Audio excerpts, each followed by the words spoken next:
There are so many beautiful things to see and explore in South Australia, so why limit yourself to just the city? That's why today we're going to explore the legendary Pink Lake. And we're starting our trip here in Port Wickfield. We are 1 hour north out of the city of Adelaide and we are at Port Wickfield. Every town has some sort of bakery or whatnot. There's this very popular bakery shop here in Port Wickfield. It's called Keeling's Bakery. So we're gonna get some pies and then go to Lake Banga or whatever you call it.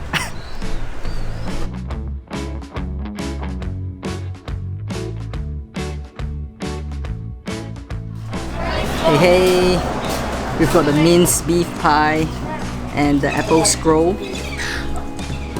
Personally, I prefer the chunky beef pie, but they don't have it.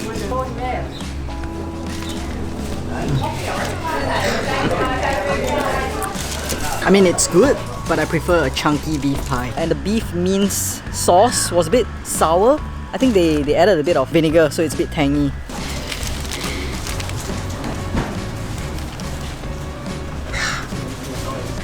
And then the apple scroll, it's basically apple strudel bread with cinnamon and dates, raisins. So it's quite sweet and very nice. I personally prefer the bread. Usually I don't eat sweet stuff, but that one's good. Has a very strong cinnamon taste. Very soft, very fluffy. Now that we've filled our tummies, we're gonna continue our journey to Lake Banga.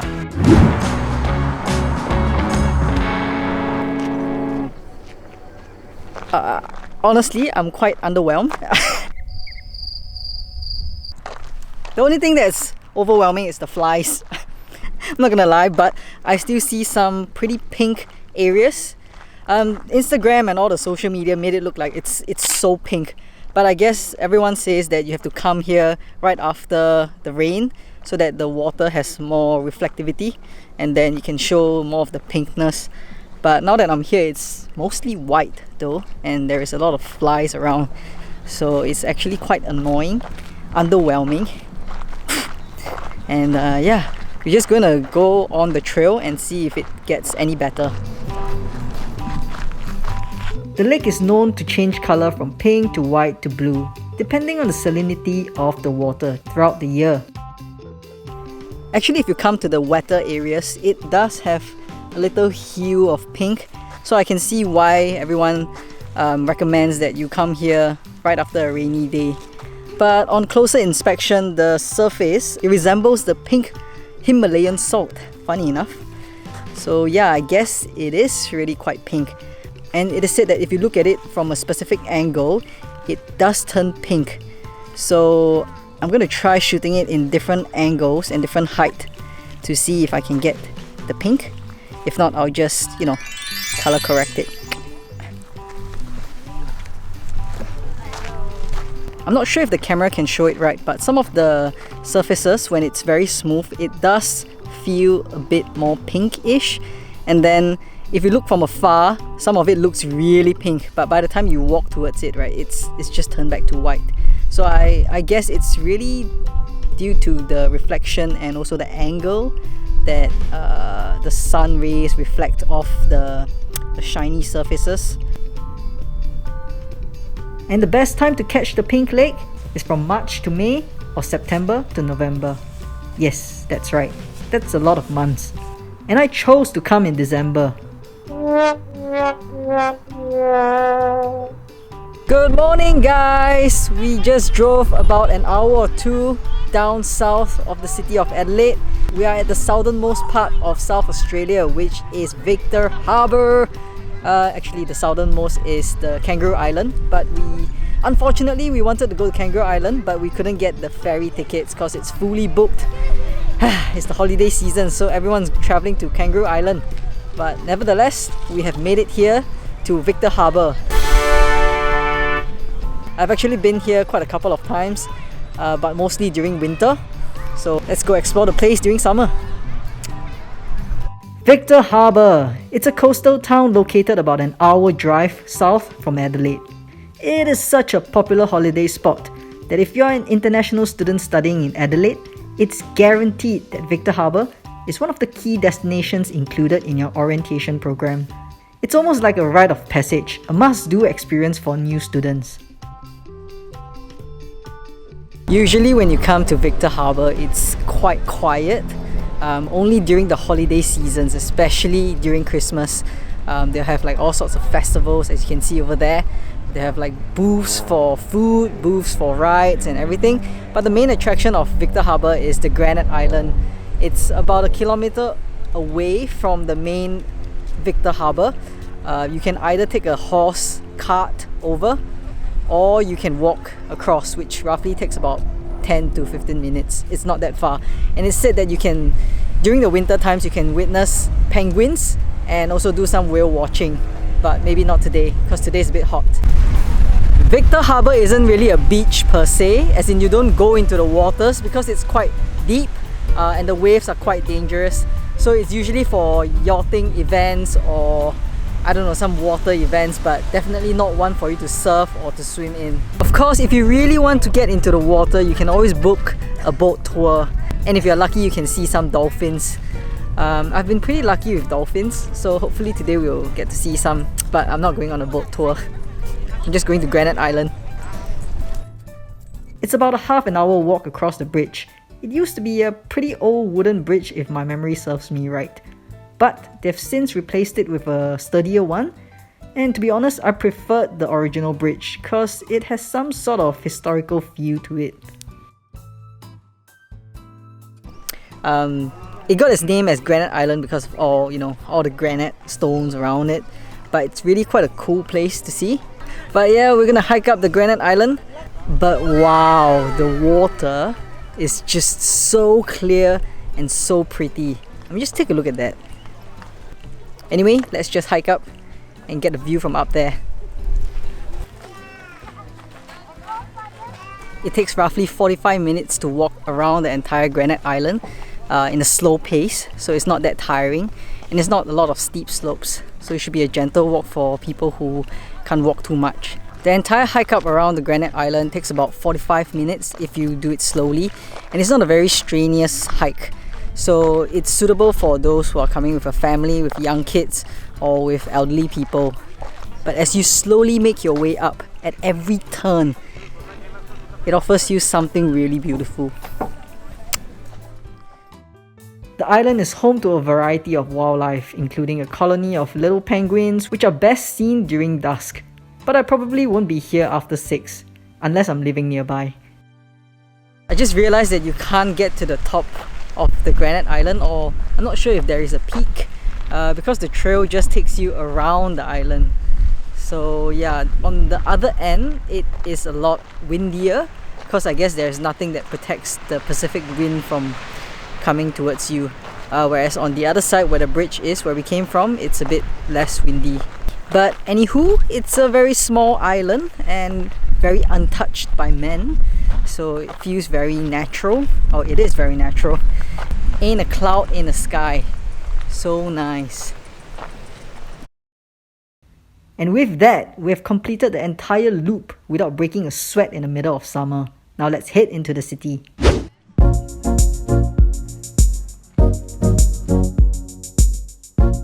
If you ever need some snacks, fish and chips or ice cream, gelato, then come to the Victor Harbour town, the city centre. This is where you get like an arcade or rows of shops. But today it's pretty close to Christmas holidays, so everything is still quite quiet.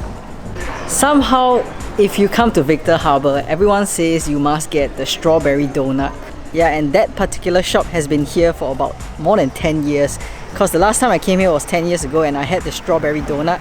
So you should give it a try when you're here. The fact that it's been here for so long means that it has some sort of standard, right? So we're on our way to get lunch at a place called JFNC, literally means just fish and chips. But surprisingly, they sell some euros as well. And it has some of the best reviews online, some claiming that it's easily the best fish and chips in Victor Harbour. So we're gonna give it a go. Oh my god guys, we were just here at about 4 PM when it was still closed for lunch break, and there was literally no one here, so we thought it was just overly hyped. But then when we came at about 4:25, they opened at 4:30, there was like a line outside. Seriously? Is it really that good? And after like 5 minutes, like the restaurant was full, like all the seats were taken. So we got 2 fish, 1 garfish, 1 butterfish, and a cup of chips, just with salt. We didn't want to get tartar sauce or ketchup because we just wanted the original flavour and see if it's really that good. I don't know how long they've been here, but 10 years ago during my orientation, they took us here and we got introduced to this place. I didn't manage to try it then, so this time, it's redemption. Woohoo! Time for a chip test!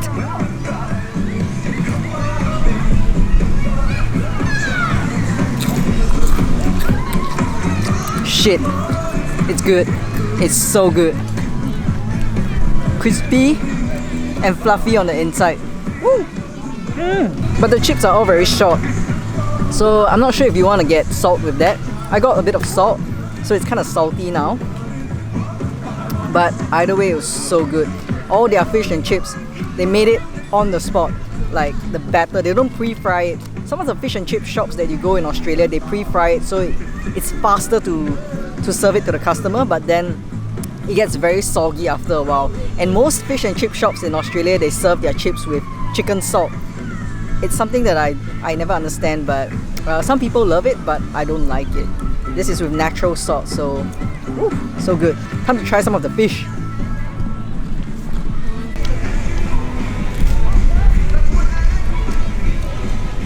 The batter is so crispy and it's so juicy and flaky.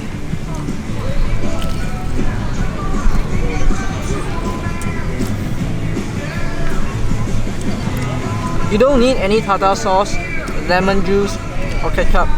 It's so good on its own. I think this is the garfish and it's so good. I'm gonna try the butterfish now. But check out the batter.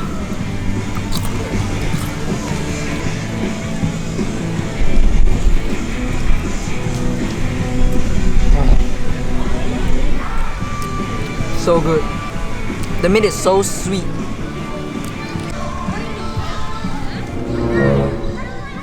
Whenever you're by the beach in Australia eating your fish and chips, there will always be scavengers around and you have to be very careful because they're so fast and they're so quick. They just creep up behind you and just snatch your chips right off your hands. Right then, there was one so close to me. You little shit. Now that being said, I can confidently say it is the best fish and chips I've had in South Australia. Seriously, I'm not sponsored.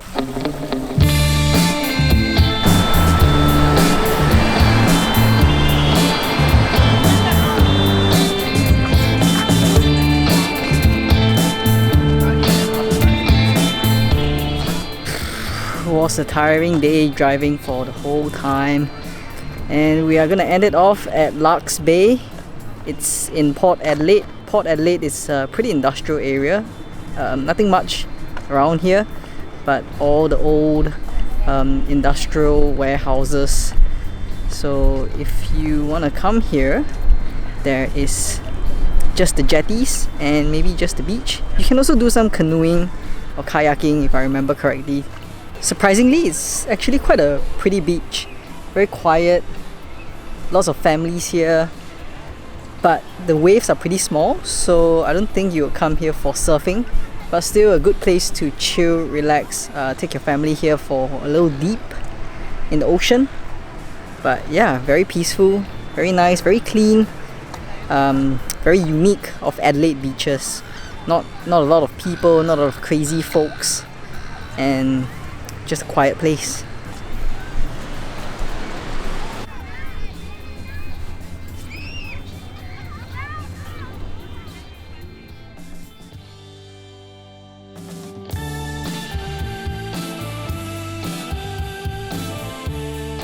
So we're now in Port Adelaide and we're gonna get some lunch at a Filipino place called Adobo Co. or Adobo Company. It's run by authentic Filipinos. So as in real Filipinos, so the food should be authentic.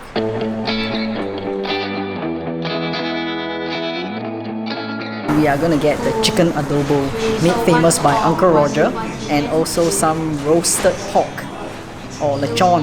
That is a Filipino delicacy. It's a must try. It's their national dish. The lechon and the chicken adobo. Our meal has arrived. It's the lumpia, which is shrimps and minced pork inside, wrapped with egg. And then we got the chicken adobo, the crispy pork hog, and the last dish is the kare kare beef. It's basically curry beef but with a peanut sauce. Now let's dig in. Sorry guys, the lumpia is a vegetarian dish. It's just heaps of carrot wrapped inside this gluten bread thing, and then it's just carrots and peanuts. So I'm gonna see how it tastes. But I think the one in Thailand is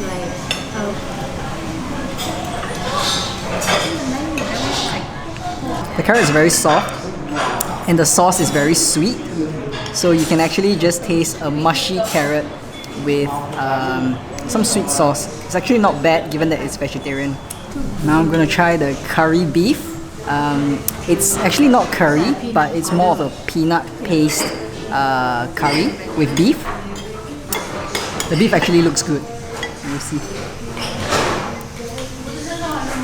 I think this one better with rice. It's actually satay sauce, not peanut sauce. It will go very well with rice. The beef is very soft, a bit dry, but it's good. You can tell that it's been braised for quite a while, and then it's just with the peanut sauce, gives it a little savory and sweetness to it.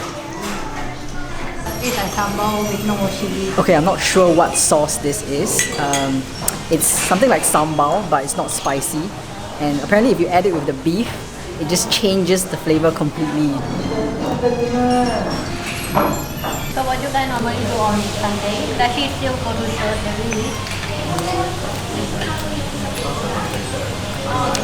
It tastes actually like bean paste, and it makes it a lot more sourish and salty.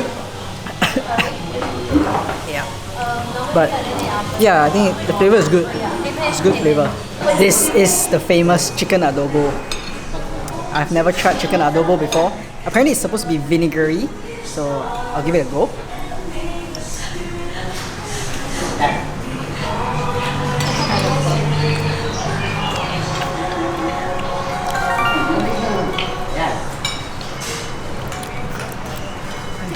Actually it's good, it's so good. I think it's Even though it has vinegar in it, right? You can't really taste it, it's not overpowering. It's so good. I've never had chicken adobo before. This is the first time, and it definitely won't be the last. So tender, so juicy, and the adobo sauce is just If you eat the adobo sauce with the rice, you can actually taste the vinegar. But if you have it with the chicken, it's not so strong. But now I know why Filipinos love the rice. So good. First impression of the pork hog or the lechon is that the skin is extra super crispy. I haven't even eaten it, I haven't even bite it. I know it's gonna be crispy. I'm gonna try the sauce first. How you like it? I find it quite sour. It's very sour, very tangy. It's like vinegar with vinegar. But I drenched it on my pork, and now we're gonna see how it tastes.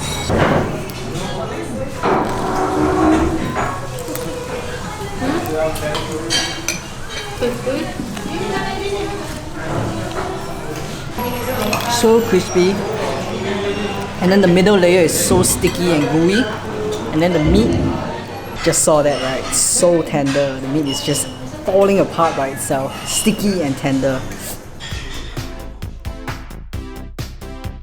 I rarely have Filipino cuisine, so when I go for one, I expect it to be good, and this didn't disappoint.